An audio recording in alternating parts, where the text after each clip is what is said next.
That's nice. Ay, naman anak mo. Kasunod na, bakit? Ang tsura. Ano sa Bago ulo? may flower pa sa likod. Parang naging ipit niya. Ay, akala ko na kanyang effect like. Good evening, Dubai! Char. Bakit tayo dito dinadaan? Di ba? Ito naman talaga. Saan gusto daan? Saan mo gusto sa Sindaghan? Lalayo.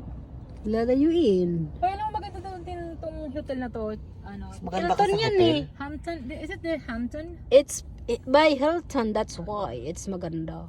Mas maganda ka. Kung Huwag kang papatalo papayag. Huwag kang papayag dyan sa hotel na mas maganda yung hotel sa sa'yo. Ito yung may hotel pula-pula na tama. Oo, mas maganda. Tingnan mo. Ano tatalo sa kagandahan mo? Basta Oh, yung, Daliri pa lang iyo. basta yung 200 na kinain natin ay yung kay Sheila. Ikaw ba naman papatalo ka sa hotel na mas maganda Kaya sa'yo nga. yung hotel? Hotel lang yan. Lubelia ang pangalan. Lovelia ka, Ana Lovelia Cantara. Pilipinas! Pilipinas! Pilipinas! Ganon siya. Ganon yung ano niya pag-pronounce niya. Yung may tapang na ano. Pilipinas!